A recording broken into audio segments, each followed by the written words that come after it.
समय की बात है। टीनू नाम की लड़की थी जो स्कूल में दिए गए कार्यों में बड़ी रुचि रखती थी। इस साल टीनू के स्कूल में गर्मी की छुट्टियां पड़ने से पहले उनकी टीचर ने सभी को विभिन्न पक्षियों के चित्र दिखाकर चिड़िया पर निबंध लिखने के लिए कहा था। सभी बच्चों को स्कूल खुलते ही वह निबंध टीचर को दिखाना था। टीनू को एक चिड़िया वाली किताब बहुत पसंद थी। जब टीचर ने बताया कि उस पर निबंध लिखना है और सबसे अच्छा लिखने वाले को इनाम में वह चिड़िया वाली किताब मिलेगी, तो टीनू बहुत खुश हो गई। टीचर ने सभी बच्चों को वह कार्य दिया। यूं तो टीनू हर साल अपनी गर्मी की छुट्टियां बिताने के लिए कहीं ना कहीं जाती थी, लेकिन इस साल की छुट्टियां टीनू रोज पास के ही बगीचे में जाया करती थी। उस बगीचे में गोरैया, दर्जिन, लवा जैसे बहुत से पक्षी आते थे।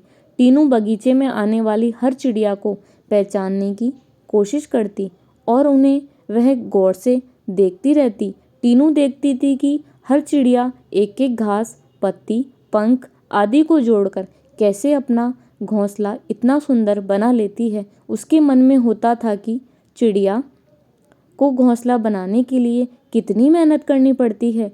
टीनू चाहती थी कि वो किसी न किसी तरह से इन पक्षियों की उनके घोंसले बनाने में मदद करें। एक दिन टीनू ने देखा कि पास के बगीचे में बदमाश लड़कों ने लवा चिड़ियों के घोंसला तोड़ दिया। टीनू को यह देखकर बहुत दुख हुआ। उसने सोचा, मैं क्यों ना इनके लिए खुद से एक दो घोंसले बना दूं, शायद ये इनका इस्तेमाल कर लेगी। टीनू को लगा कि वो कुछ ही देर में घोंसला बनाकर तैयार कर देगी, लेकिन टीनू पूरा दिन तिनकों और दूसरी चीज़ों से चिड़िया का घोंसला बनाने लगी। बड़ी मुश्किल से जब घोंसला तैयार हुआ तो घोंसले को पेड़ पर टिकाने के लिए उसे कुछ मिला ही नहीं। टीनू की माँ यह सब देख रही थी। तभी टीनू ने माँ को बताया, देखिए ना, मैंने चिड़िया के लिए एक घोंसला बनाया है, मगर यह उतना सुंदर नहीं है जितना चिड़िया बनाती है। मैंने सोचा था कि आसानी से एक सुंदर घोंसला मैं बना पाऊंगी, लेकिन ऐसा हुआ नहीं। यह घोंसला अंदर से काफ़ी कठोर बन गया है। क्या माँ, आप इसे मुलायम बनाने में मेरी मदद करेंगी? किसी तरह से टीनू की माँ ने उस घोंसले को थोड़ा ठीक किया। उसके बाद टीनू ने उस घोंसले को धागे की मदद से पेड़ पर टांग दिया। अब बगीचे में बैठकर टीनू लवा पक्षी के आने का इंतजार करने लगी। वो पक्षी बगीचे में आए तो, लेकिन उसको इस्तेमाल नहीं किया। टीनू के साथ उसकी माँ भी बगीचे में आई थी। उसने टीनू को उदास देखकर कहा, तुम परेशान मत होना। तभी एक लवा पक्षी ने आकर टीनू द्वारा बनाए गए घोंसले को तोड़ दिया।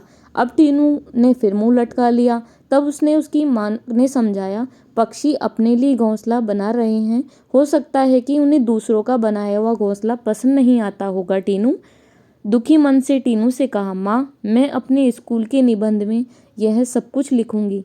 कुछ देर बाद टीनू ने कहा, माँ, आपने देखा कि लवा पक्षी अपना घर झाड़ियों में बना रहे हैं। जवाब में टीनू की माँ बोली, हाँ बेटा, मैंने सुना था कि लवा पक्षी अपना घोंसला किसी घर के रोशनदान या पेड़ पर बनाते हैं। आज ये बात नई पता चली है।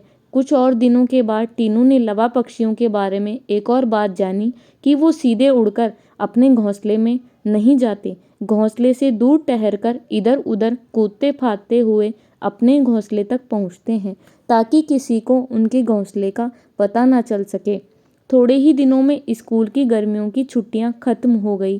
टीनू ने स्कूल जाकर लवा पक्षी के बारे में लिखा और निबंध प्रतियोगिता जीत ली। इनाम में मनपसंद चिड़ियों वाली किताब मिलने पर टीनू बहुत खुश हो गई।